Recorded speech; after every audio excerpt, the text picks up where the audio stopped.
At the very last second. Hello. How's it going, everybody? Hi. I feel like am I You look good. centered? Yeah, you're centered. My mic is going to be just chilling right here. Yeah, you're all right. All right. What is up, everybody? Everyone, hello. Hello. We missed you. Yes. Although we saw some of you already recently. Oh, yeah, on Sunday night. Welcome again to everybody watching to another episode of Attack the Block Print. I'm Peter, my lovely wife, Gabby. Hello. You notice how short and sweet my intro was this time? That was way shorter and sweeter, and you're not presuming that anybody loves you or is your best friend. I'm not putting any flair on it. I'm Peter. Fuck off. Oh. That's it. I'm Peter. I love that one, yeah. Vocals up, music down. Raph has declared it. Make sure it is so. Oh my God. Vocals up, music All right, down. music's down. Vocals are. That's how we do it in Vocals this town. are pretty high, dude. Yeah? Yeah, I mean, yeah. Let's see. You should be okay. Everybody chime in on the audio thing. I don't know why it's always a fucking never. I haven't changed anything. No, I know. I haven't changed It is what anything. it is. It's just a thing. It's okay. He probably couldn't hear us because the music was very loud, but I wanted you to feel pumped. Yeah, we like the music in, like just boom, and Raph's like, that's enough hype. Yes, that's enough hype. Settle, everybody calm down and Raph get to is work. like, that's enough. You've done enough. Everybody shut up. Get to work. It's like the up one or the down one. I haven't been here in a while. It's like the up one or the down one? I don't know. get that. I don't know. It was rough. Probably rough for something else. Okay, but, everybody says we sound good, so okay, I'm no longer panicking. Well, welcome. Got a big show. Gonna carve a beautiful HEDORAH block tonight. Mm-hmm. We got lots of fun news to talk about. You got some like headlines of what we're talking about or topics? I do. Just I have run them off topics. Yeah, quick ones. Yeah. Toxic Avenger, Yes. Ahsoka, Yes. Haunting in Venice, Evil Dead the game. I know. What else do we have? Well, that's it. We got like a bunch of good stuff. Hocus Pocus news. I got big news I'm going to share. Before we get into it, what a fun stream we had on Patreon Sunday night. I know. That's I still top of mind for me right now. Yeah, I feel like I definitely am craving another horror film for the next one, but I had so much fun switching. October. Yeah, but I had a lot of fun switching to sci-fi because, well, first of all, I absolutely love Starship Troopers. It's one of my favorite sci-fi films. Can I just say I was so impressed by how versed you were. I know know that film, and I know you've seen that film. And I love that film. That's not what I was even. No, I've seen that. I just can't believe how much I remember. No, but you were like just like and this and boom and I'm like, dude, I forgot all this shit. And I used to watch that movie all the time. Yeah. But man, you must have watched it twice as much as I watched it. It was always streaming. I mean, it's streaming. It was always reruns on Sci-Fi Channel. Yeah. And I'm pretty sure that in the Blockbuster days, I must have rented that out like at least once a month. I was obsessed. And it's also awesome like how well it holds up. At no point did I felt like I was watching some 90s movie. You know what I mean? No, I mean there are moments where it feels like very 90s, but it's not it's not so not in a bad way. It's it's almost the same way that Star Wars sometimes, like the fact that they use like the vintage computer, like for us vintage, but for them it was current, like, but it still feels in universe or something. Anyway, it definitely has like that Total Recall thing where the future tech of the time is already dated. Damn, Total Recall would have been a good one too. I'm down to do that anytime. If it's on streaming. For those of you who did not join us on Sunday, you can still watch along with us, albeit not live, but you can still listen to our commentary and read the chat if you join our Patreon, which is only $5 a month, and you'll be able to join our watch parties. You'll be able to rewatch the watch parties, and also there's already 2 watch parties you can rewatch, and there will we're planning new content for October. That should be fun. Gabby's trying to get us to stream games. I'm super into it. We just haven't figured out how to set up our scenario. I'll figure it out. Don't worry. Yeah, and we're gonna put some polls in Patreon too, because the game we want to play really bad are like spooky, funny Steam games. Oh my god! Yes, it's actually like shitty looking games, but they seem to yield like hilarious results. Yeah, I'm sure some people in the stream know what we're talking about. Like, Phasmophobia. I'm sorry, specifically Phasmophobia. And what was the other one? Labyrinthine. That's the new one that has the creepy vibe? It's not new. There's a new one that everybody's talking about that's like extra Devour? creepy. Devour. Oh, and the mortician's assistant. Dude, that one the is mortuary's creepy. assistant. That's like TikTok viral. And every time that I see that, I'm like, oh, we've got to play, because one or both of us is gonna shit our pants. Yeah. And I'm looking forward to it. Yeah. So I think it'll be fun to try that out at some point. Sure. And then another thing, thank you guys, all of you in the Patreon who picked up a copy of that special print drop. Super exciting. We will be sending those out very soon. Yes. And then in addition, and then what was the other thing that happened? Oh, and the giveaways. Congratulations. The giveaways. There were 4 people who won on that stream. It's Hannah Heinrich, Zen Hick, Mark Nossler, and Michael Longchamp. The other one. All 4 of them won a copy of a unique print. They each gave us their top 3, and luckily no one's number 1 was picked by somebody else. Correct. So everybody got their top choice. Yes. And what a fun, like, full circle, because I've been doing these carvings on the streams with you, and figuring out what's the end game for these. Right. And now we have a little system in place, and it all lives on Patreon. So it's super exciting. It's fun. Awesome. So if you haven't yet, there's a Patreon link, I'm sure, in the description of this video.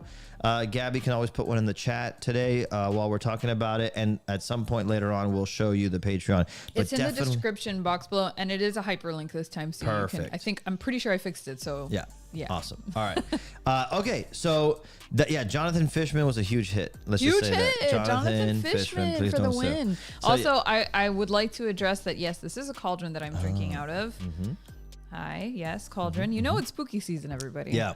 If you want to know what the vibe is like in here, we have all the lights dimmed to a purpley hue, and we spray the smell of the house. This is the the vampire blood room spray from Bath and Body Works is like the signature scent of our studio. Dude, and it is delicious. Yeah, it's the best. Although, as pointed out by our friend Lisette, the formula this year is different. I know, but who cares? It's a little different. That's too nitty gritty. Aw. No. I love talking about nitty gritty stuff. No, but it's fine. It's perfect. No, it is fine, and it smells delicious. Okay, big news. I'm gonna get to it right now at the top. Do I need to show something? What did I give you to show? I don't think so. There was only an Instagram thing that you sent me. No, that's for later for fun. That Instagram thing. And then, in fact, you should go on Instagram. Go to my page real quick. Okay. I'm not gonna say any words. Okay. Yeah. You just pull it up. It's off screen, so we're safe.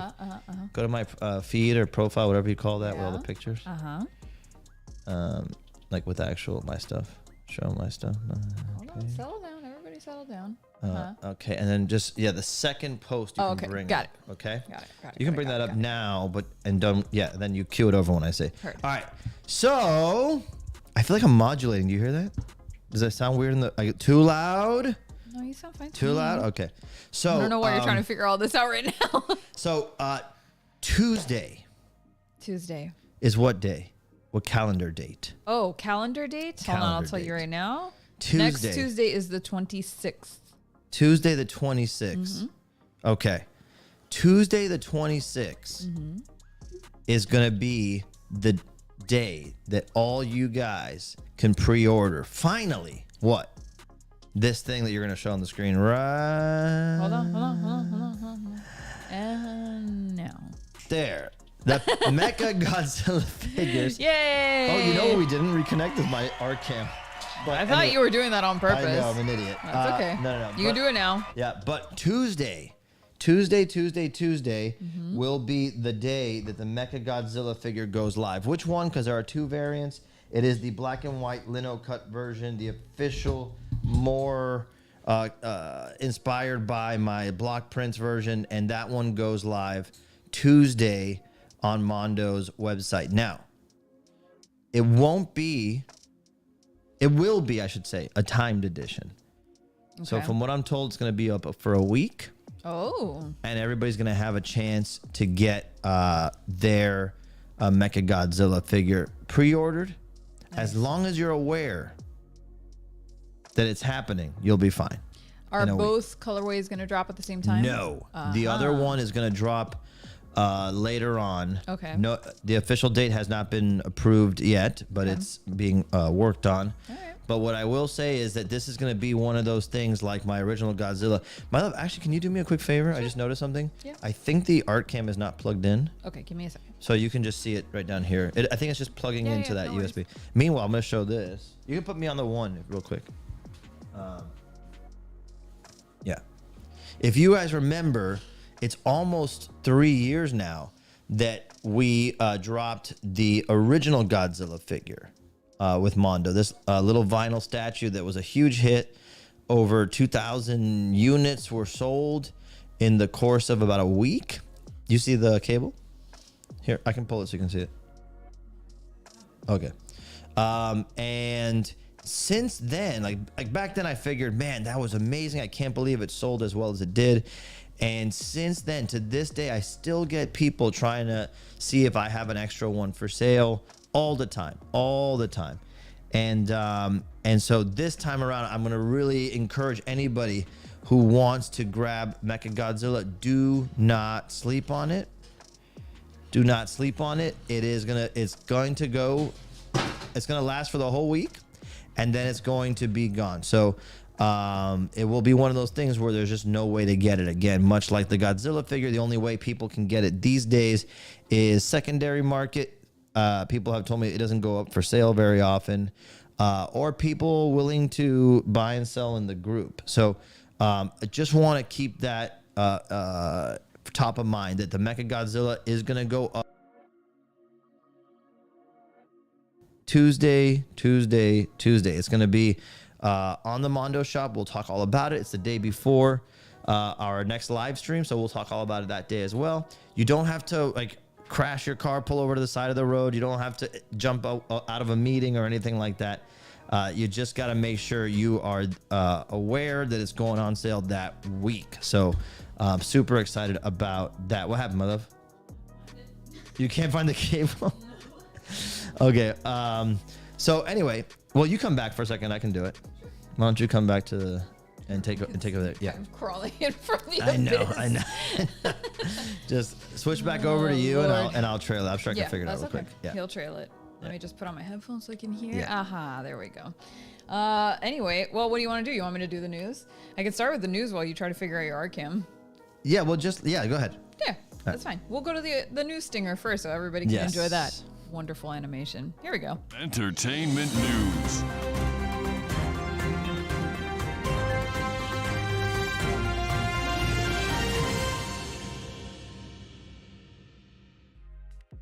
Okay, so the news while my... It's the silver one in the front of the tower. The big silver cable.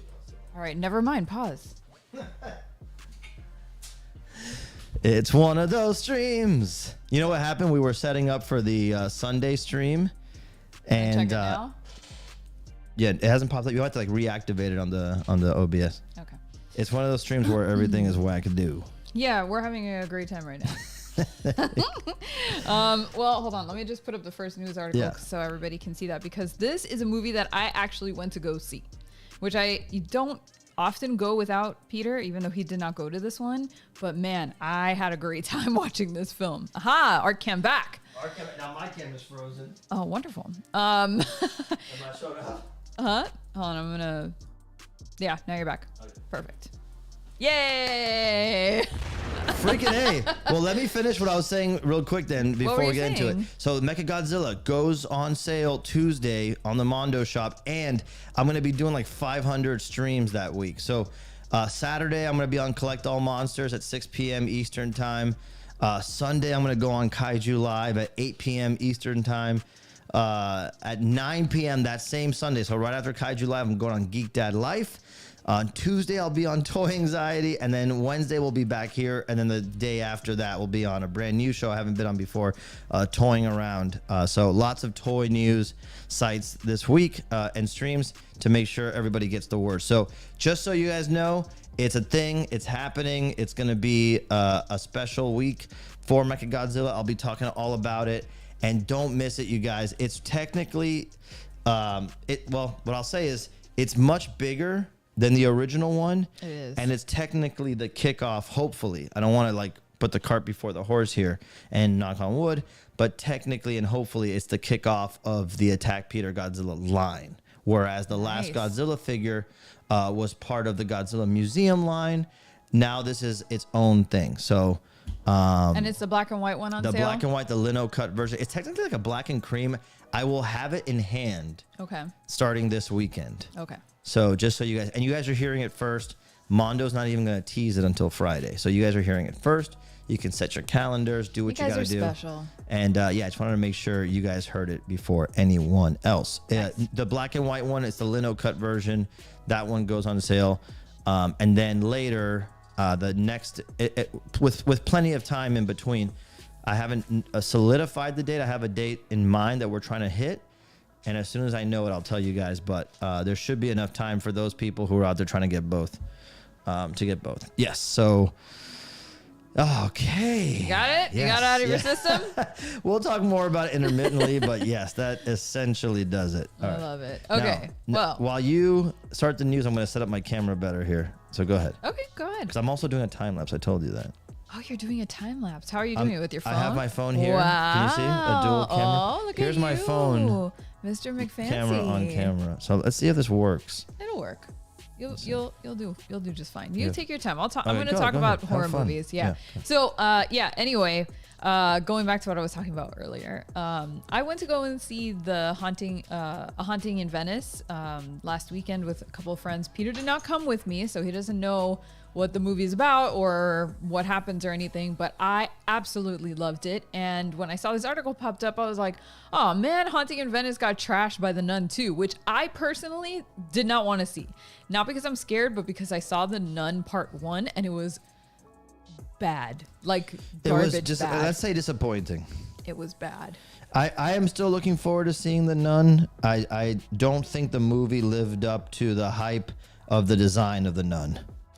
Right? The design of The Nun is way better than the movie. Yeah, but I didn't like the writing for this No. movie. That's For what The I'm Nun saying. Part 1 was really bad. Yeah. Like, and the acting was really stiff. I don't have It high was hopes just for not Part great. 2, but I still want to see it. Well, but then, so that's why I was so surprised by the title of this article, because it says that The Nun 2 defeated The Haunting in Venice at the box office over the weekend. And I'm like, really? I'm not surprised by that. I mean, I'm kind of not surprised either, because look, more people know about The Nun than they do about Agatha Christie novels and much less the Poirot stuff. So I kind of get it. But actually, when I was reading the article, it turns out that there's only a $200,000 discrepancy between the two. Oh, so it's close. They're almost neck and neck. Probably people doing double headers. Yeah, potentially, or people are just like into new content right now because it's slowing down so much because of all of the strikes and stuff. And also we're getting into spooky season, so I guess, everyone was really into it. There's room for both. Yeah, and The Haunting in Venice, in case you're not aware, is based on the Agatha Christie novels, which are detective stories that are featuring this, world famous detective called Hercule Poirot, and he goes around solving all of these like impossible to solve cases.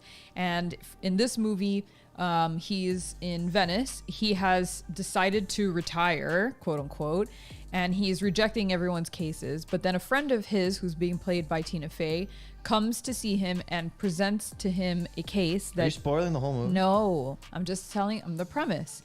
And presents to him a case that Like, it's impossible. Yeah. For Venice, for the haunting in Venice? Yes. The premise for a haunting in Venice. Yes. And so, was that a joke? No. Okay. Good, because it failed. Anyway, so he reluctantly goes along with Tina Fey to go and disprove a seance. That's the premise of the movie. I'm not going to say anything else. That's the plot summary. And it is less spooky. It's more spooky vibe than like what The Nun is, which is straight up horror. So but are you really surprised The Nun did better?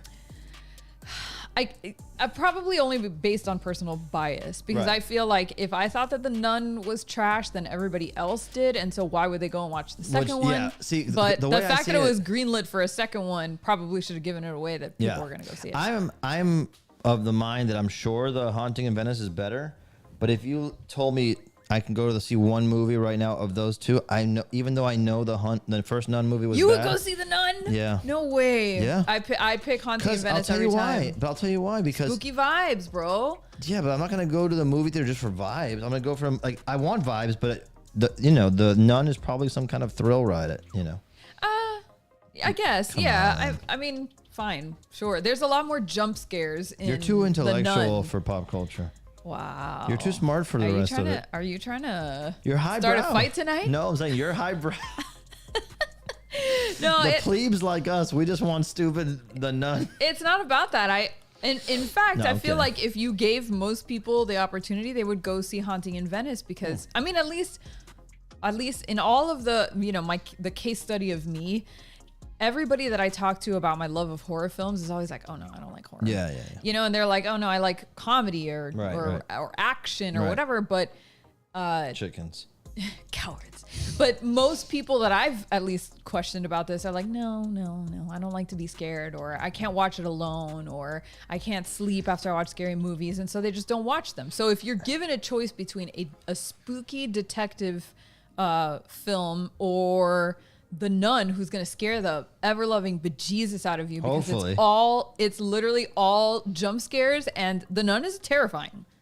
Like that look is terrifying. Yeah, the catch. You know what? In all seriousness, all jokes aside, I didn't see a lot of marketing for The Haunting in Venice in like my usual day-to-day. Same. I didn't. I mean, I guess I was primed for it because as soon as the trailer came out, I was watching it and sending it to all my friends. So the algorithm was like, "You want more?" Right. But I did see way more for The Nun. For sure. And I'm not even saying I saw a terrible. Plus, I think they have more of a marketing budget for The Nun than they did for even though Haunting in Venice is Disney, but still, like I think The Nun just had a bigger marketing budget for it.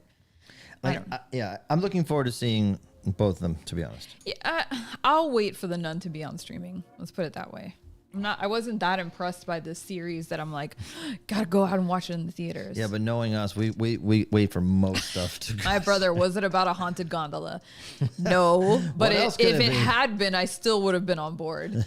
Anyway, moving along to more sort of spooky news. Sadly, The Evil Dead, the game, is not going to be making any new updates. I can't believe this. And they canceled the Switch version. Oh, whatever. I mean, yeah, whatever, but usually if they cancel a port over to another, it means things are pretty bad. Yeah, we saw that YouTube video the other day that was talking about how it started super strong. Everybody loved it, but it couldn't hold the audience. Yeah. That's the weird thing about these games, man. Like, it's so surprising that Dead by Daylight is still popular, not because, it's a question of how good the game is or anything, because these games don't last. Well, I think, partially the success of Dead by Daylight is that it features properties that almost everybody knows. If you guys haven't seen anything about these games, by the way, and if you're a fan of horror movies or whatever, they're both so good and fun. Even if you don't play it, even if you're just like watching streamers. The Twitch streams are incredible. Yeah. And YouTube as well. There's a lot of streamers on YouTube. But I think the reason why Dead by Daylight, can stay at the top of that very niche genre of games, asymmetrical horror games. Yeah, 1v5. Yeah, it's or 1v4 in 1v4, case of DVD. Yeah, but I think the reason why it stays up there is because it gives the fans what they want. It's full fan service. Right. Every single horror film icon that has been featured in this game. Almost all of them. Right.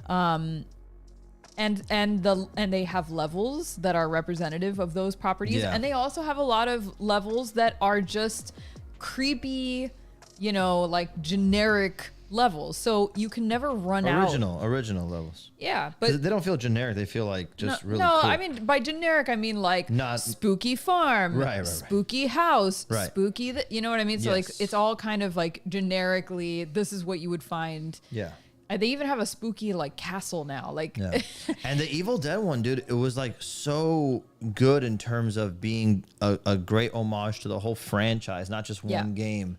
And you could play as the good guy, as the Ashes, multiple Ashes from all the films, like all the side characters. You can play as the Deadite spirit that possesses the demons. Dude, it's such a fun game. It's kind of fan service for fans of Evil Dead. If you don't know what the Evil Dead is, even though there's been tons of new movies, we just had Evil Dead Rise come out.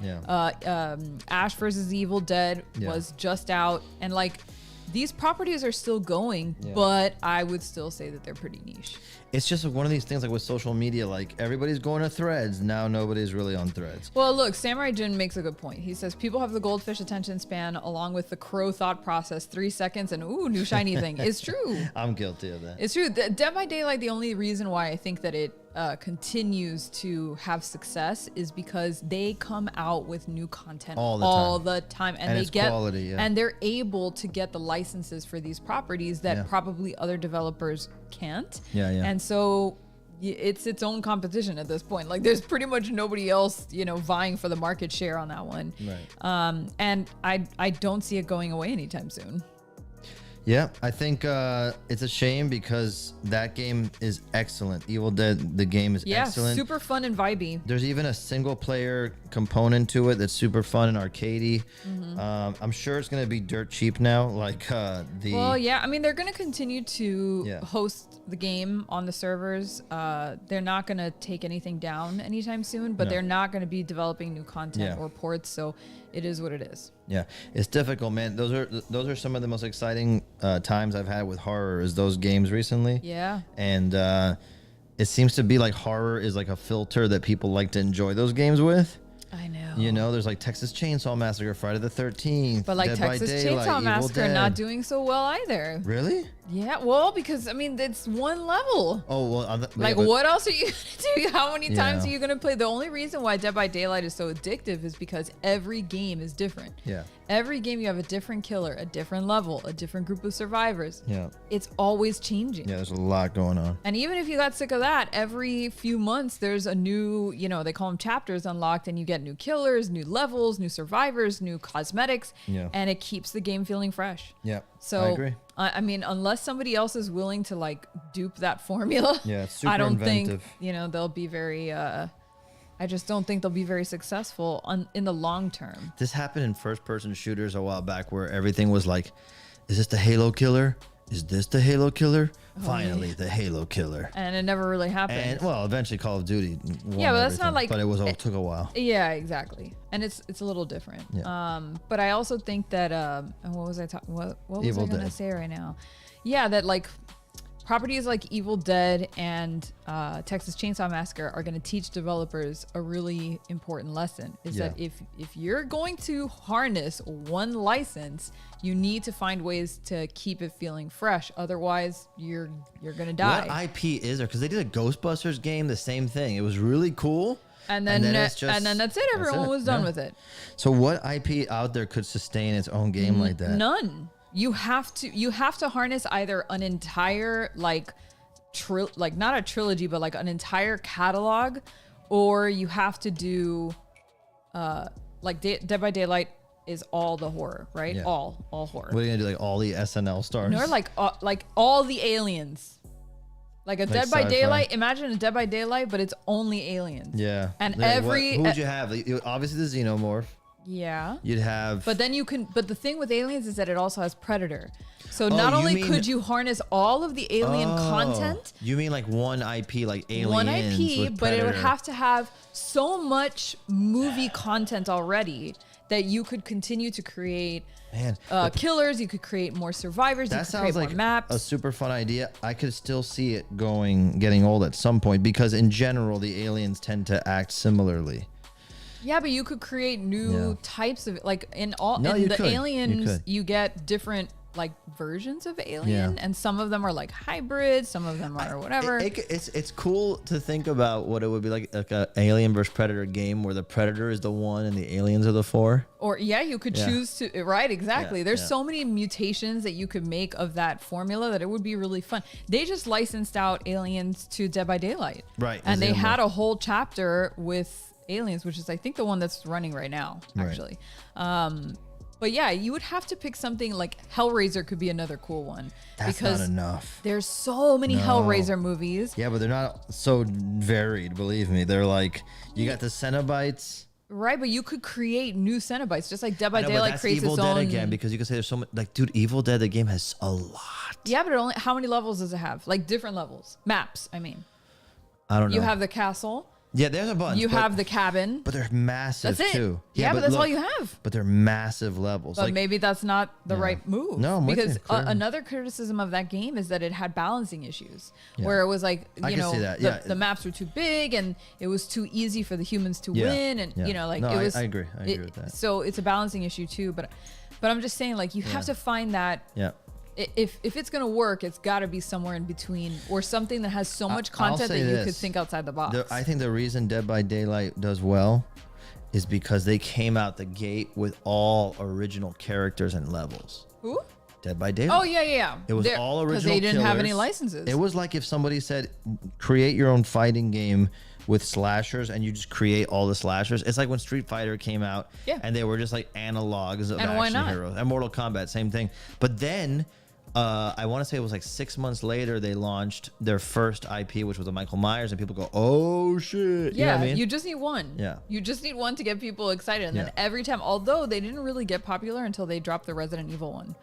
Right. But you know what I'm saying? Like they were ticking. They were doing their thing. Yeah, but that's what you've got to do. Yeah. You've got to keep it fresh, and you've got to keep bringing in new eyes, which means that you have to start picking up new licenses. And there's nothing to say that like, for just to go back to my example with the Alien game, that they couldn't bring in other properties into the world of Alien. Right. You know what I mean? Would be awesome to see like a Xenomorph versus ET. Oh, see? Is that what you're thinking? Well, no, that's too that's a little too dark. Savage. Okay. I feel like the ET race is very chill. Okay, a Xenomorph. No, but like Xenomorph versus Takuro. Oh, yeah. Why not? Yeah, that's a good idea. That's the best idea you could have, actually. But that's what I'm saying. Like, why couldn't it be? Yeah. No, you're right. It's the best idea. I'm just saying. End it there. Well, whoever's a developer, please just that idea is yours for free. Yeah, free. Just take it. Anyway, moving along. The IP isn't free. The idea is free. The idea is free. Let's talk about Ahsoka.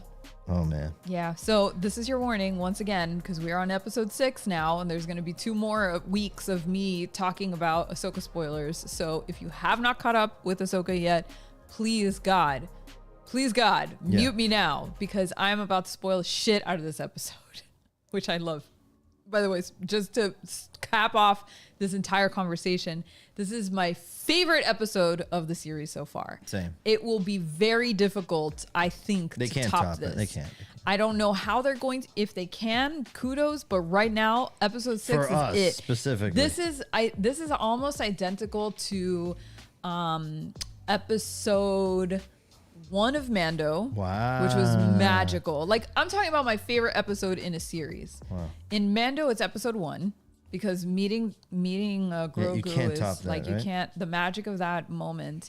But also in that same season, I think it's episode 3 or 6 that little forest or something. village. Well, that one, yeah, but the one where episode 3 is when he brings him back. Yes, that's thank so you. Fucked up, it's a great episode.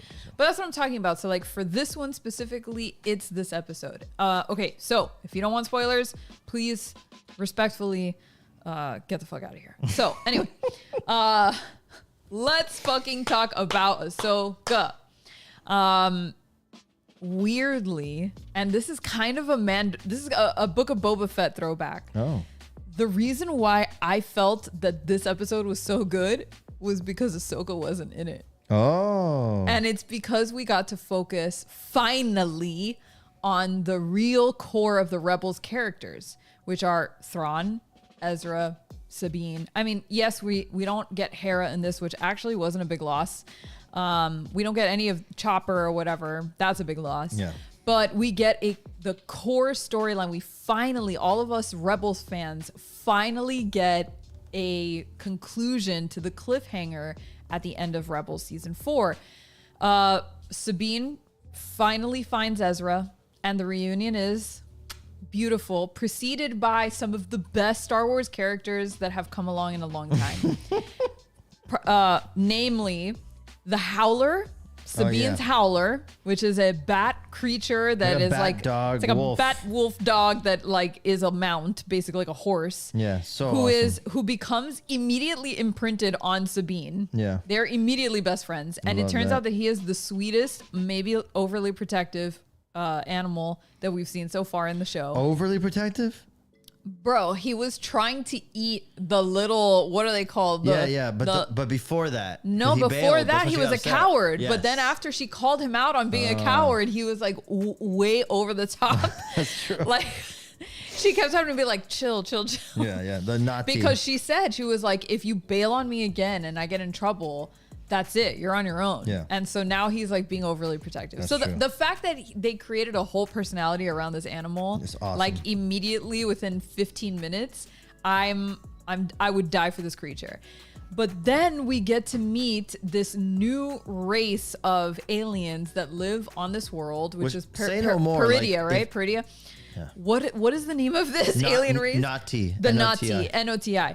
The Nati, these little shell creatures. They're like little hermit crab snails. I can't. I need them all. Outfits. I want a collection of all of them. They're so good, bro. God, Jesus, they're so good, dude. And the baby Nati in the camp, come the fuck on. But they've basically created the most whimsical, funny moments in Star Wars that we haven't seen in a long time. Since they first did, what's his name, bro? The little mechanic guy that we love. Oh my God, Babu Frick, dude. Yeah. Babu Frick is like the shining light in episode. He comes out in episode 8 or 9, I forget. Yeah, I think it's you know 9. what it is? I think it's 9. But you know what's funny? You and I think are like a specific type of fan, where we're like marks for all the whimsical stuff. Yeah. You know, that's us. Oh, see, Silver K makes a good point. I was going to say this too. They're not really called the Noti. Oh. That's the language that everybody on this planet speaks because those bandits were also speaking the same language. It says it in the subtitle. So I don't really know the name of this. Does anybody know the name in the chat of the... I wouldn't know either because I didn't see anything. Reference. Oh, Silver K. I like the moment with Huyang and Ahsoka though. Yeah, it was cute. Like that beginning thing in a galaxy far, far away. Super cute. But... the fact that I don't know, it's just that Ahsoka's been such a fucking bummer for this entire season. And I know that like last episode she got, she's Ahsoka the White now. So she's like more funny and cool and chill. But the fact that I didn't have to suffer through that. I'm backing you up on this one in the sense that I haven't disliked the series like a lot of other people have. Like I haven't, it's definitely been a little sleepier, but to me that's okay. I kind of like sleepy sci-fi, so wasn't horrified by that, but okay, I recognize it's a fair criticism. Yeah. But I did not feel the Star Wars magic until this episode. And I liked the last episode. Very cool. Super Lots cool. of great references to a lot of people's favorite Star Wars moments. Fine. I get that. Fine. But this is the first time I felt like it was its own thing. It's like world building on its own, and yeah, I love. Just wanted a Sabine show. I think after seeing I know. Rich says, and it took place on a planet that wasn't a goddamn desert. I know. Yes, thank you, Star Wars. We don't need any more deserts. Also, Michael called them the Toidle boulders. Toidle. I like Toidle. They looked like they looked like a mix between hobbits and that Scuba Steve character, if you guys haven't seen him. From the new Jedi games. Jedi Survivor. Scuba Skeeve, I think is his name. My brother is also in love with that character, and I think he's in the chat. Please let me know what his name is.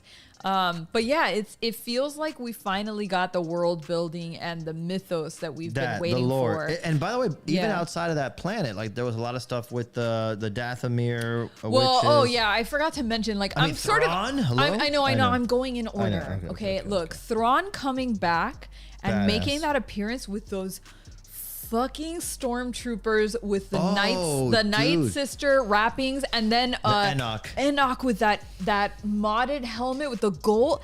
Excuse me. That guy suddenly shot to the top of everybody's I need the toy of that guy. Hot Toys is like, they're that meme of the guy going in from behind the tree. Dude, I am obsessed with these stormtroopers. I'm obsessed with Thrawn. You want to know the rumor on the stormtroopers, by the way? What? So are they haunted? Well, there's this like precedent in the original books, I believe. Like the son of the, or heir to the Empire. Heir to the Empire. Yeah. More hardcore fan will correct me if I'm wrong here, but that essentially Thrawn commands an undead army. I would be well. Okay, so there's a part in very like early on when Thrawn comes out and he's talking to I always call her Meg. Morgan. Morgana. Morgan. Well, Morgan. I can't remember. I don't care. Whatever. Elsbeth. Yeah. That's her last name. Yeah. I keep thinking her name is Meg. Anyway. Meg Elizabeth. Meg says, "Oh, I saw all the stuff that you had in the catacombs. It's going to take us like 3 days to put it all on board, to load it up." And he goes, "That's fine." Like Thrawn is like, "Oh yeah, whatever, that's fine." And then they show a scene where the stormtroopers are bringing the whatever it is that in those catacombs into the ship, and they look like coffins. Oh, it's right. And I didn't notice that until the second viewing, and I was like, oh. I'm pretty sure I'm right about that. And they're saying he used clones. No, they were clones with him because that was. It would wait. There's an army of. Is it clones?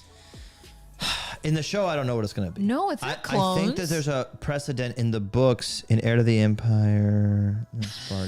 Ref, 3 days, like the resurrection, Jesus. Yeah, yes. There's some precedent there's some precedent for zombie troopers. I can definitely see the smoke monster from a couple episodes ago is another.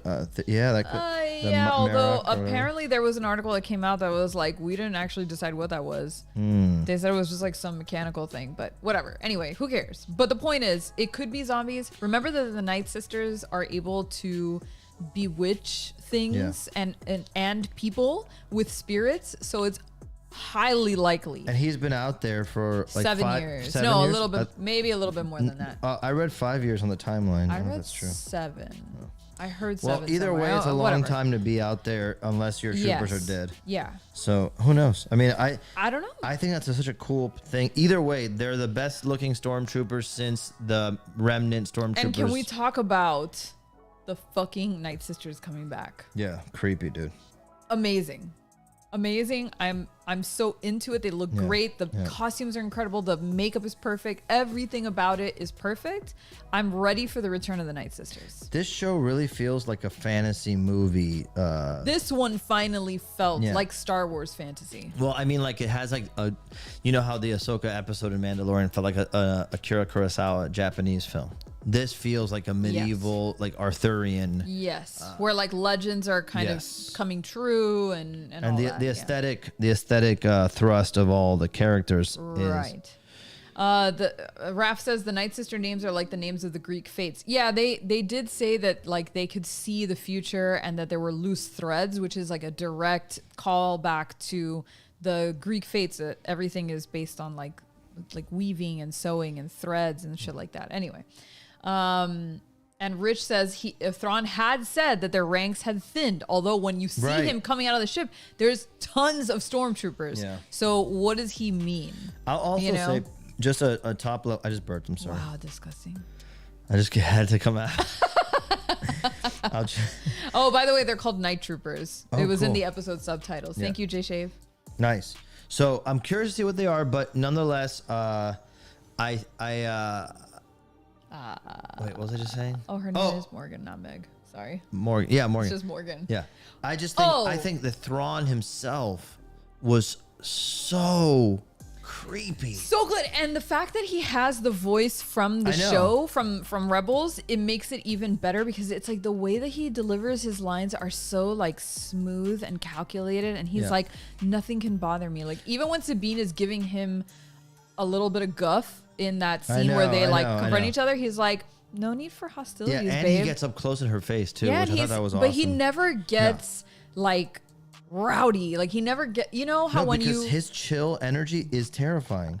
Exactly. And the fact that he's willing to like weirdly play your friend every now and then and respect you.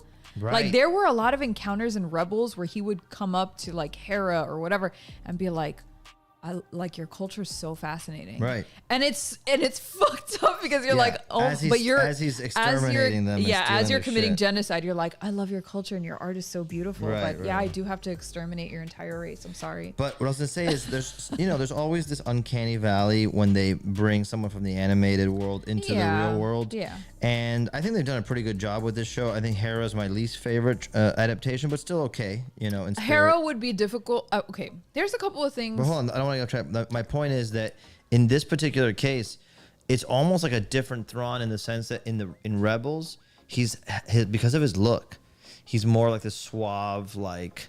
Well, he's younger. He's definitely younger. I mean, he's on the old side, but he's technically looks younger. Yeah.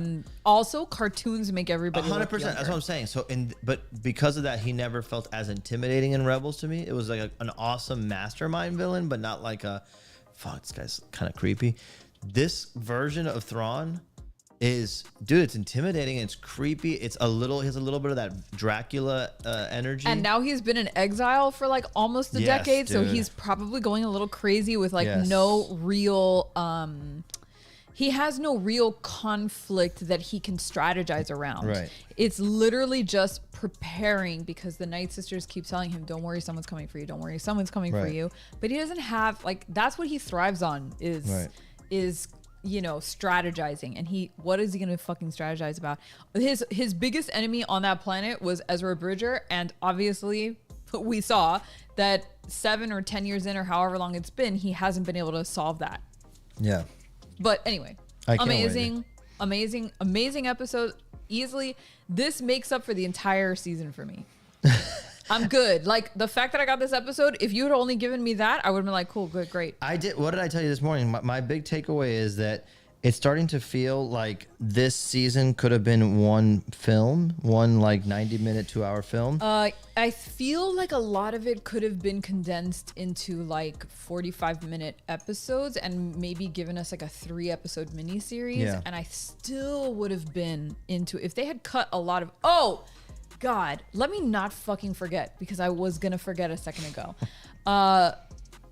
Baylan fucking Skull. Yeah, he's awesome, dude. What an incredible performance. My heart breaks for the fact that this man died before he could see his character celebrated the way it's being celebrated. Yeah, that's a bummer. But my God, the delivery of his lines in this episode were better than anything that I've seen so far. I'd say he's probably some of the best acting and character like portrayal in Star Wars, period, in a long time. Period. And I would have loved full stop. I don't know what's going to happen with his storyline, but I would have hoped and loved to have seen him be like, I'm predicting that he's going to do like a character turn, like he's going to go like good ultimately.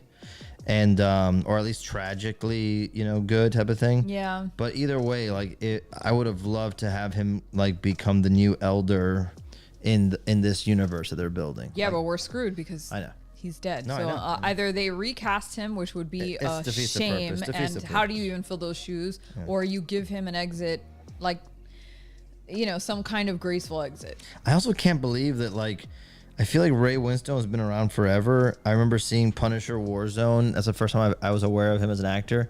And I was like, this guy's an awesome Punisher in a not such a great movie. And then in the Thor movies, I'm like, oh, that's Ray Winstone? I didn't even realize it was him. Like, it was an unnecessary, like... And so now I'm like, man, I feel like after this, he could have gotten anything. Yeah. I don't know. I loved him and I'm sad. I'm heartbroken that we won't see him in this universe ever again. But at least we get him, for the Ahsoka one. Yeah. Silver K says either him or Shin Hati are going to turn for sure. Shin. I love Shin. People are calling her, because her name is Shin Hati, and people are calling her Shin Hati, and I also hear Shin Batty. Everyone's like, please step on me. Shin Batty. They're like, please. Step on. She's awesome. I think awesome. Her acting is fantastic. She definitely embodies this idea of like almost I don't know what her backstory is, but she's playing it almost like she was an orphan that was taken in by Baylan Skull and like trained to be. She's an anti-Ahsoka, dude. Yeah, but she's been trained to be something that's outside of the Sith and the Jedi, and even like the Boken Jedi, which is what Ezra is. He's like a Jedi trained in the wild. But like she is different. That's what I'm saying. She's like an answer to her, to Ezra and Ahsoka. Like Correct. It's like an analog for it. Yeah, it's somebody being taught outside of the thinking of the Jedi Order. Yeah, like but not evil. Yeah, Ezra's been taught chaotic neutral. No, what's the other one?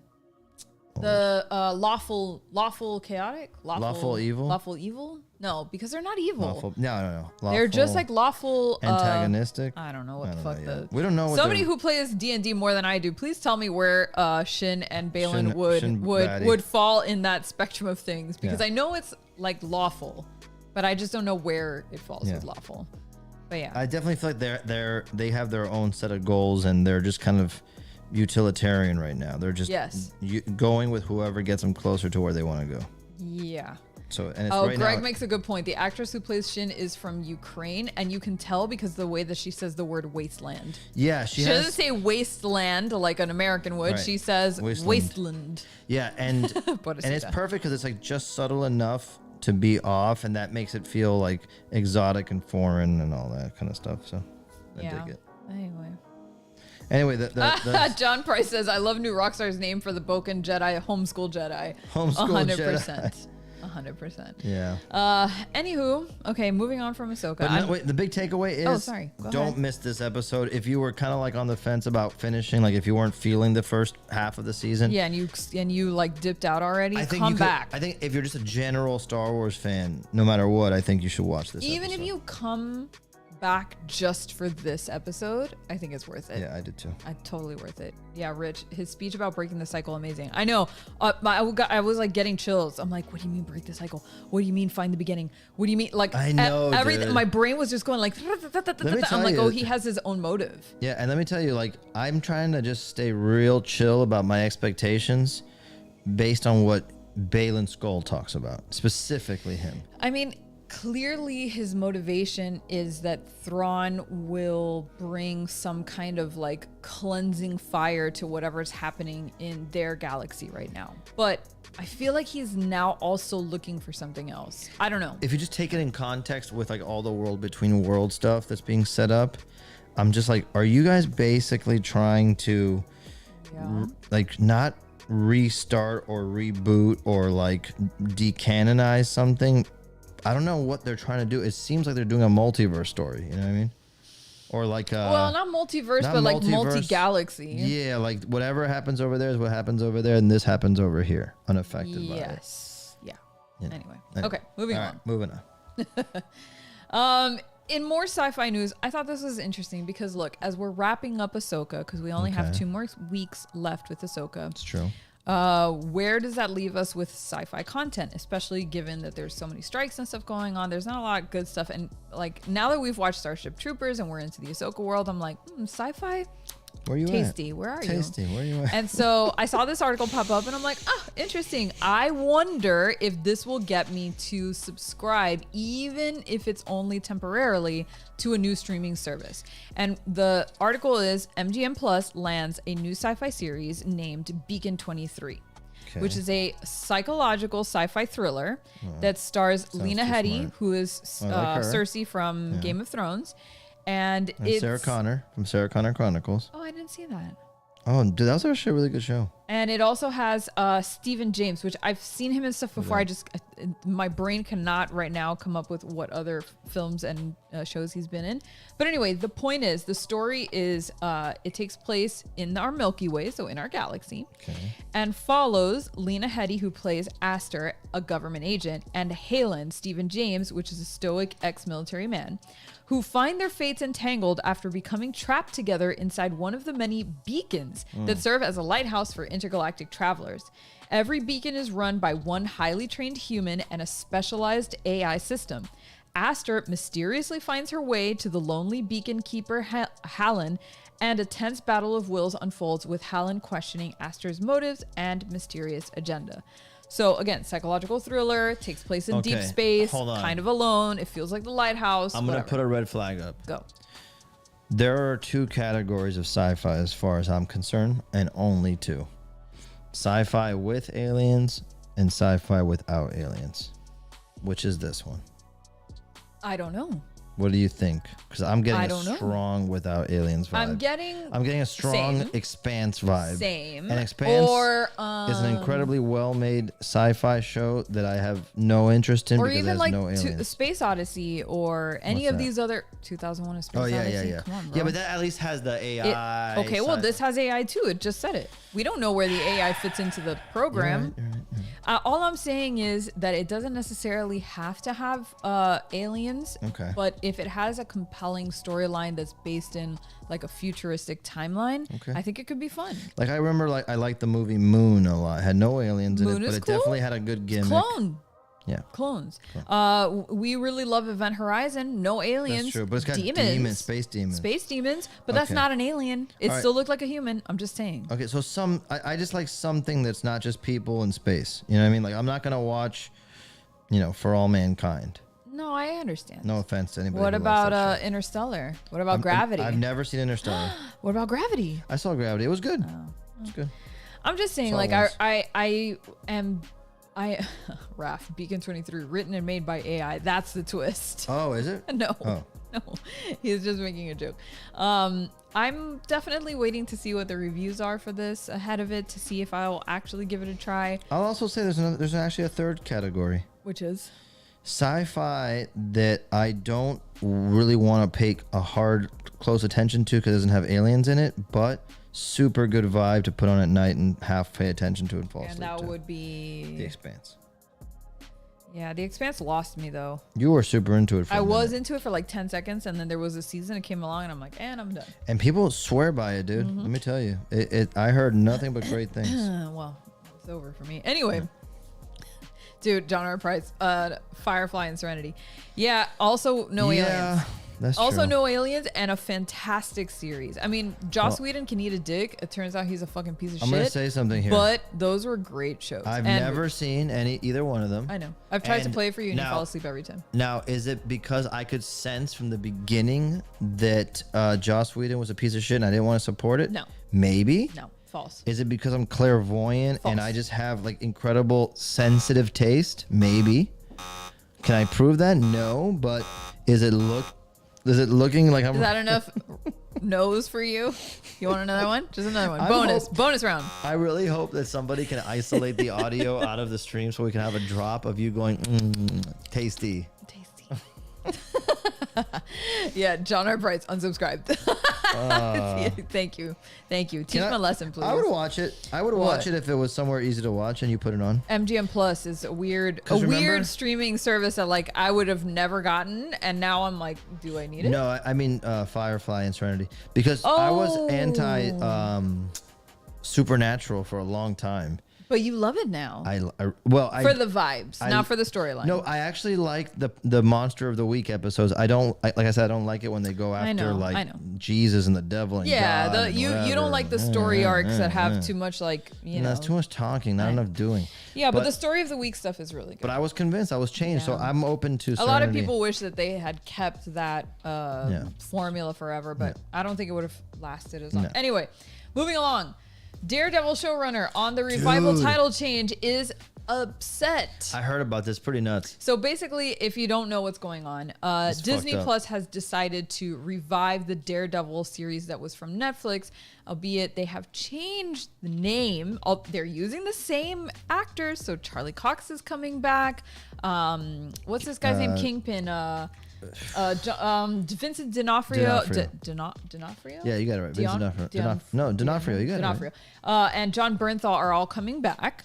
However, they've decided to change the name to Daredevil The Man Without Born Fear. Again. Born Again, that's right. And the original showrunner says that this is all corporate shenanigans. Dude, when I read this, I was so bummed. I know that the reason why they think that they changed the name is because all of the contracts revert to day one contracts. In other words, the original showrunners who came up with the story and all of this for Daredevil get zero in royalties. No, but can you explain what would happen if they did a season 4 instead of a reboot for those employees? Because that's what I thought was interesting. That part I don't. Okay, so essentially it's about contracts, but I don't know so essentially how that affects everybody. Apparently, and I might have this slightly wrong, but apparently after 3 seasons, like if there's a 4th season, everybody gets a big pay bump, and a bunch of like other contractual things kick in. Okay. So apparently, and what this guy says, if I don't know if he says it in that particular article, but one of the quotes that I read was that this is something that's not exclusive to Daredevil, that it happens from time to time where they'll end a show. You get to season 3 and they're like, and we're done. Yeah, or something like they'll, and so that it has to do with contracts. And I'm like, I wonder if that's why. I mean, I've heard that Netflix cancels things all the time because they would rather have season 1 of something to get new viewers than season 5 of something that's successful, exception of Stranger Things, of course. But right, because it ends up costing them more and more money. Yes, because everybody's got like contract bumps after a certain season. Gotcha. And so in this case, whereas they definitely are keeping the actors you mentioned, just changing the name and saying, oh, it's a multiverse, so it's kind of the same, but it's not, allows them to dodge that, in theory, but also, explain why it might not be as hard of an R-rated show. Look, Silvercase says, yeah, that's why they rename or do spin-offs. Such a bummer, dude. Such a bummer. I can't believe that. Yeah, well, this is why everyone's fucking striking right now. Am I naive? Because I was like, oh, they did it because... I didn't know about this. I know, but I always thought there was like some good intention. I didn't know, I would think, well, they're renaming it because it's moving to a new platform. They want to separate They're trying to separate the storylines. They're trying to start it over again. It's been years since we've seen Daredevil. I assumed there was some legal reason, but I didn't think it was this. Yeah, but if it's just that they want to avoid having to pay these actors what they're worth for such a popular property, then that sucks. And I'm sure it's not just the actors too. No, it's anybody who works on the show. And they don't want to pay Yeah. royalties to the original showrunner, which is another fucked up thing. Like, bro, this guy came up with this whole universe for Daredevil. All right, let me do a devil's advocate here. Go ahead. Just against my own. Here we go with devil's advocate. Just to make it for argument's sake. Okay. Against my own opinion, because I do think it's messed up. Okay. But what I'm saying is, devil's advocate. Yeah. You get to a point where it is so expensive to produce because of all these bumps that Daredevil just gets parked. Fine, and I get that, but I don't see how there's not enough money. Like, I'm sure that there are people... I'm sure that there is a weird discrepancy in salaries. You think that maybe like some of the CEOs could get less of a massive pay raise? Yeah, I would say that that's probably fair. How dare you? I know, how dare I think that. I think you're fired. Also, I mean, I get that so Rich and somebody else. Tell me. Rich and somebody else said that Born Again is the most famous Daredevil story arc. Yeah. No. I know that the title comes from the comics. And that's fine. I know they're not just coming up with like a rando name. I'm just saying the reason for a rebrand. Yeah, but like, why would they have to rebrand it as Born Again, No. Like, I thought that it was what Rich is saying. That it's like, hey, new Coke. Right? It's the same shit, but with a new logo, and it gets everybody excited again. You can do new merchandising. If you bought a Daredevil Netflix t-shirt, now you can buy a Born Again t-shirt, etc. But I never suspected the stuff that we were just mentioning. Like that, if that's true, that's a bummer. It is a bummer. But anyway. And bro, the business, dude. Let me tell you something what I've learned. Go ahead. This is a crazy business, dude. Entertainment business industry? Stuff. Yeah, it is. The amount of meetings and conversations and contracts and negotiations that have to happen sometimes for the most mundane thing. Yeah. Mundane thing. Like I can't really talk about it, obviously, but believe me when I tell you that there are hours and days of people's lives that are spent on stuff that when I look at it, it feels like corporate trolling. I know it's not, but it feels crazy. And so it's every company I've worked with or for in this business, not any one particular one. And it's all sides. It's people who own IP, people who work with IP, people. It's a crazy business, dude. It's a crazy business. Is. Yeah, I'll tell you that. And so I go and I always say this kind of as a joke, but I think more and more I believe it to be a true thing. If you have a favorite movie, show, book, comic, toy, video game, any piece of media that brings you joy on a daily basis. Support the fuck out of it because support it's a fucking miracle that it exists. Yeah, cherish it, support the shit out of it, find the creators and support them like you guys do with us, because the amount of red tape that goes in between an idea and the final end result is crazy. And there's a world where if you find the creators like you do with us and you support them, you kind of like liberate them and us to just work directly with and for you guys. So anyway. Yeah, we'll see what happens. I think, jury's out to see how Disney is going to treat these characters, because we have seen them fail in their treatment of beloved characters that come from other places. Yeah, even when I'm happy with the result, I'm always like nervous that something's going to go wrong. I'm really nervous about Marvel going forward, you guys. I have to say it. I am too. Gabby and I are such big Marvel fans. Dude, there was a moment there during the pandemic where we were like rewatching every Marvel film and just being like, I can't believe they made it. It's so good. I know. And then we got all the horseshit on Disney Plus. Okay, let me move us along because you're almost done with that block, and I wanted to talk about HEDORAH a little bit. Oh yeah, or HEDORAH. I've heard it pronounced both ways. Both ways. And we're both, we're always, as speaking English, we're always like butchering. Oh my god, the Japanese version of it. So I just wanted to go over a few facts about HEDORAH, because we said that now that we're carving all the time these characters, we should give them a little bit of a spotlight. So HEDORAH is also known as the smog monster. He has several different stages or forms. That's true. He has the initial stage, which you can see it on the screen, is a tadpole. The little tadpole, which is so cute. And then he has an aquatic stage where he's actually able to swim through the water. He has a landing stage, which is like this kind crawling of stage. Yeah, it's like a weird on land crawling stage. He's like on all fours. He also has a flying stage, which Peter has done a print of before. Dude, do you know that I missed the toy for the flying HEDORAH that X Plus did? And I was like, I was trying to be judicious. I'm like, I don't need every version. And now I kind of Now you need it. And then what's called the perfect stage, where he's like, this is what you're seeing in the carving on screen right now. This is perfect stage. His final form, if you will. He is an alien pollution creature. He is a sludge-like chemical-eating microorganism colony. So it's actually kind of like a hive. Yeah, like a hive. Yeah, hive mind. It's so funny because like when you're watching it, a lot of that stuff gets communicated through exposition, but very little of that is represented visually. It's so funny. So he feeds on human pollution. Thank God. Which is why he's known as like a smog monster, because that's how he's able to grow, is through absorbing like toxic waste and just like pollution in the ocean, et cetera, et cetera.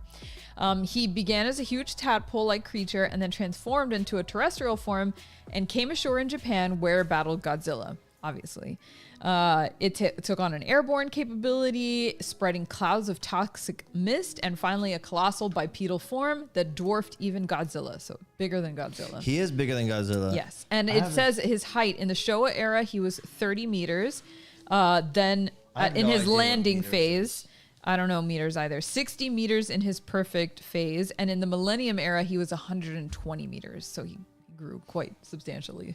And dude, HEDORAH is such a great design. It's one that like artists tend to gravitate to a lot. And you see lots of versions of it. You see everybody doing their take. There are collectors. One of my buddies on the Godzilla groups, Andy Peters, who only collect HEDORAH figures. That's crazy. That's all he has. That's really wild. It's just this amorphous design that it's almost like a Michael Myers mask, where because it's not very specifically formed, it's like you can project, I guess, whatever you want. Here's just to give you an idea of how big HEDORAH is in relation to Godzilla. Massive. So I've carved this block. It's actually the second 5x7 block carving I do. I did one as a trade for my friend Keelan. A long time ago. And it just came up on my Instagram. Actually, he sent it to me today when he saw I was doing this. Oh, yeah. And you should pull it up if you get a chance. I'm gonna prepare the Instagram print. One? Yeah. Okay, hold on. But yeah, it's just it's funny because obviously you guys know I did one of my first 3 Godzilla posters was Godzilla versus HEDORAH. And then after that, that was before I knew to do the special edition bonus. You want me to pull up Hector's thing, right? Yeah, that one that I sent. And then when I got a chance to do the little block for Keelan, I posted it. Hector went and this is the original block. Yeah. And then Hector did for fun, went and did like a quick little sculpt. It makes me think that like we could do a cool Hedorah figure someday. For sure. Let me show them the sculpt that it's not real. It's all 3D. It's like a little fun. But there you go. 90 weeks ago. What is that? A year and a half or something? Almost 2 years. Almost 2 years. Yeah, it's crazy. But yeah. Anyway, are you gonna go and print it now? Yeah. Oh, okay, cool. I have more news. We finally have a picture of Elijah Wood in the Toxic Avenger, which is really cool. Here you go. Elijah Wood is going to play Macon Blair. Macon Blair is the director. Let me say his real name. Elijah Wood is going to be playing. I forgot the name now. Hold on. It has it down here somewhere. You can tell how tired I am. Hold on. Here he is.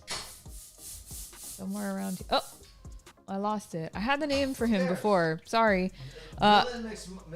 Who cares? He is a mix between the Penguin and I believe Riff Raff from Rocky Horror Picture Show. That's a funny there you reference. go. Look at him. He kind of looks like he Gollum. Like Chop Top too.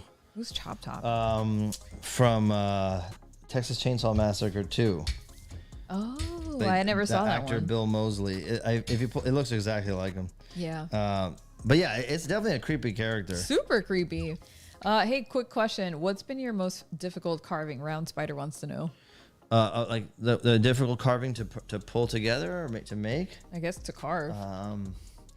Maybe man. all around. Well, it's usually not the actual physical carving that's difficult. It's the design and the layout and like translating something from a sketch into a linoleum block.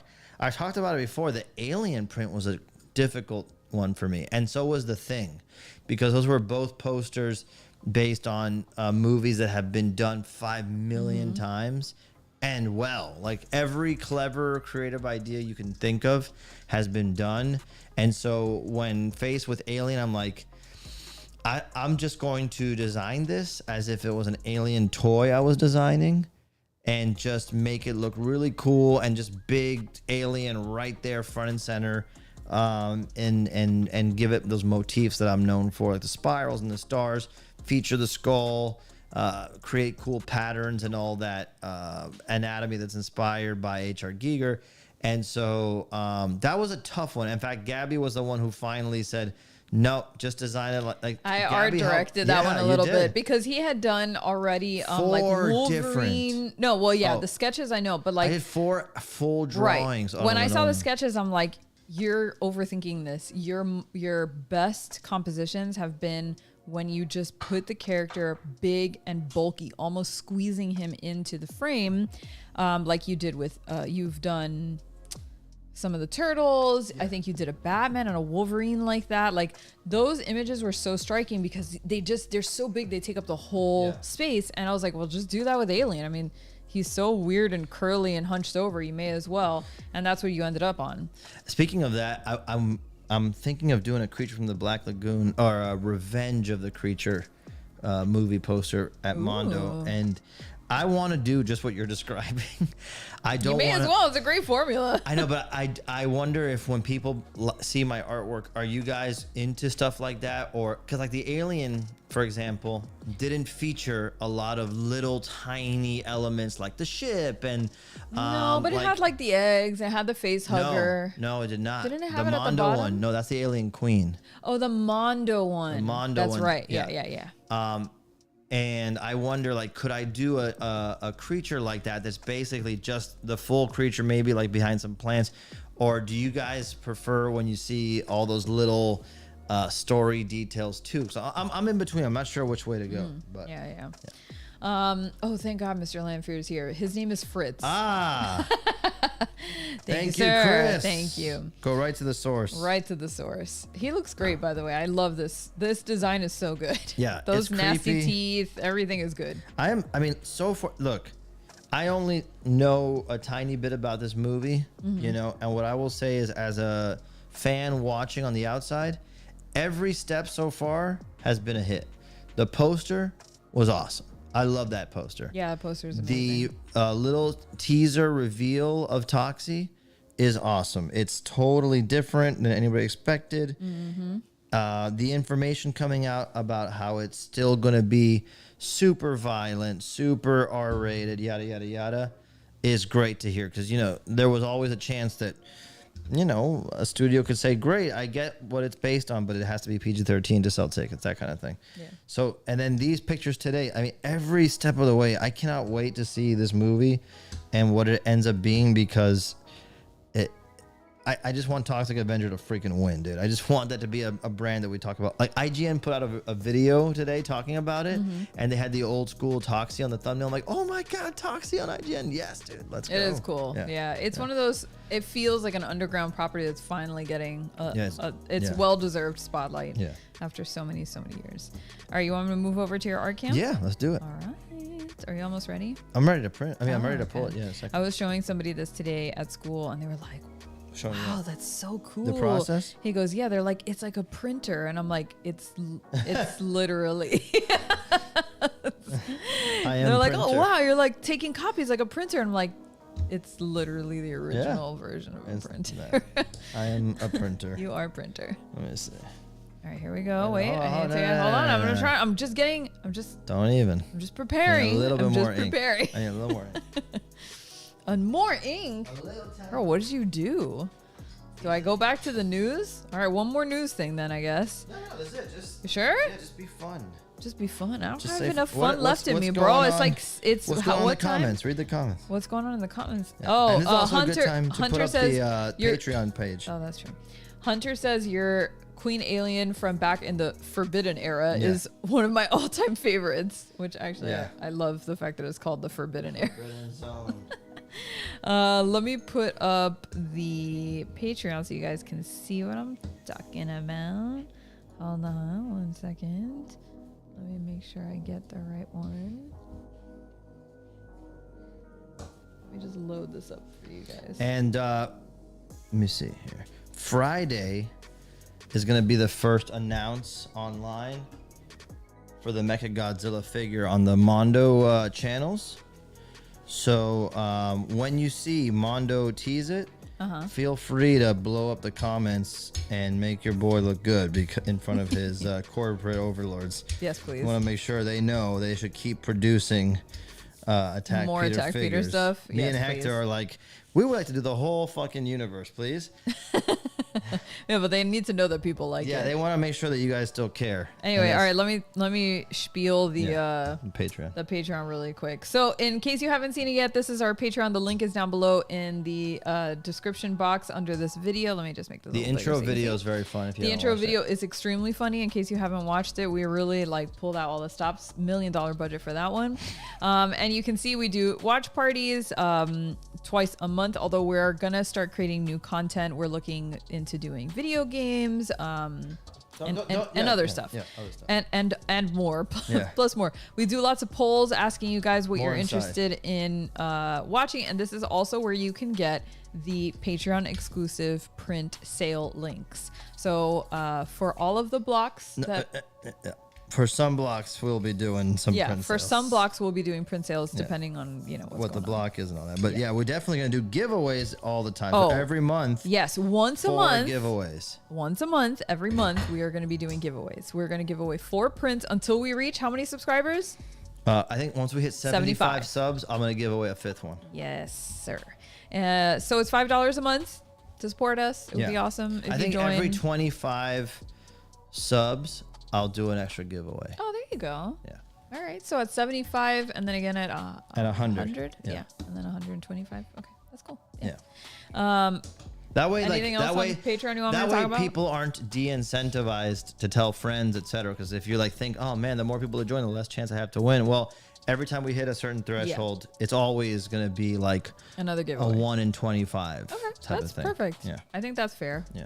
Given that we're giving away 4 prints. Are you done? You ready to pull that thing? I'm pretty sure it's good. Yeah. Okay. I'm trying to get my finger on the right button this time. Ready? Ready? No, it's going to be the same. Ready? 1, 2.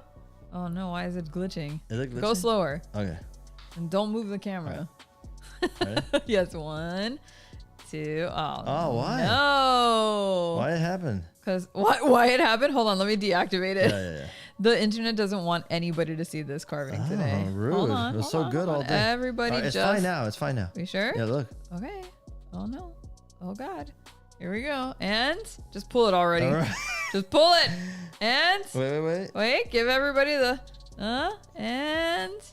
Wait, this is a bad angle. Jesus. Okay, let me do it. Yeah, Peter's a bad cameraman. Oh, no. You only get to see the eyes. There you go. Leave it right there. Okay. There. Yay. Finally. Well, we did it. We did it. Well, you did it. I did nothing but sit here and talk about how much I love the soca. You are the vibe. Thank you, my love. You are the vibe. That's sweet. And so we did it. HEDORAH now has been added to the ranks of prints you can win on our Patreon giveaway. I love how square his head is. I did a little extra angling. I was talking about that in the when I was designing it on Instagram. If you want to see me draw this from scratch, by the way, it's on my Instagram stories. Oh, that's right. You did it live this morning. This afternoon. Yeah. Yeah, and I mentioned that like sometimes when I'm designing, I want to figure out what in the design makes it, quote unquote, Attack Peter style. I never want it to just be that it's a block print, because, block prints can look like a regular drawing. They don't necessarily have a certain look, and multiple people do block prints. So there's got to be something in the drawing and design that makes it separate. So, I push the angular shapes there where it would normally be rounded. That makes it feel like it's carved too, and then all the value changes. So like when the lights go to dark and all that kind of stuff, there's like that pattern there, that of those lines repeating. That also, not only does it make it look like it's going from dark to light, but it feels like a carving. Yeah. And so I love his eyes. Yeah. Eyes came out fantastic. I mean, it's hard to, his hard to mess that up. awesome. His eyes are incredible. Exactly. Yeah. All right, we did it. We did it. That was a good one. Guys. Well, before we leave, we have a special new thing. What do we have? You know what we have. Oh, yeah. We have a shout out for all of our incredible patrons. I promised you guys that I was going to make a credit roll before we end this show. We're going to shout out all of our incredible Patreon members. Yes. And here you go. This is the inaugural Patreon shout out scene. Yes. Prepare yourselves, everybody. Look Here at we this. go. Wow.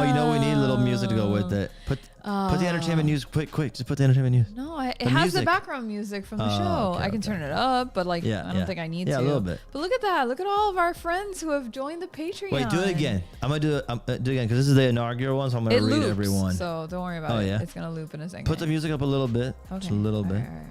I don't want Raph to get upset. Oh my God, it's probably blasting people's ears. No. It sounds perfect to me, but that means it's probably blasting. There. All right, here we go. Huge shout out to our Patreon members: Barks, Jose L, Are you Zen gonna read Hick, them all? You better go quick. SKJ105, John, Bradley, Root, Bowie, Brad, Mathis, Andrew, Kayla, Jones, Fabian, Cole, Andrew, Glenn, Lizzie, Chrissy. No. Shit, stop. Okay, go back. I can't go back. Wait till it goes back again. You just gotta wait. Priscilla Martinez, Dan DeMuro, David Ossenberg. Oh, shit, there's a lot of people. It's a lot, dude. Holy shit. That's why. Like, are you really gonna read them all out? No, you're not. John Price, Larry Wooten. Okay, done.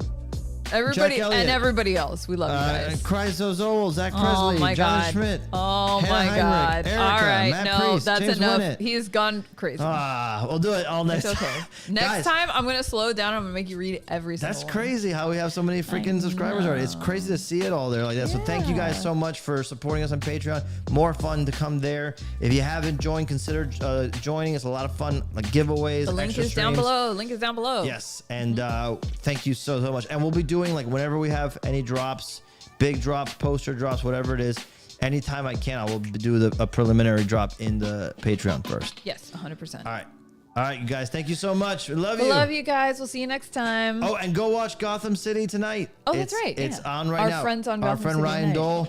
Gotham. You know what? Before we leave, get the link real quick and just throw it in the chat. Just for solidarity. So we're nice. You're right. God. And it's 7 minutes before it goes live, so we nailed it this time. Hold on. Did I find it? Yes, I did. Yeah, Gotham City tonight. There you go, chat. Remember, a super nice thing you guys can do. You just go click this link, Raid pop into the stream. Their chat. Let them know that you came from Attack Peter. Yeah, tell them we're here from Attack Peter, YouTube, whatever you want to say, and just say hi. Help, the conversation, the party go there a little bit, and watch it. It's a fun show. All right, you guys, hit like on your way out. I love you very much. Love you guys. See you soon. Bye.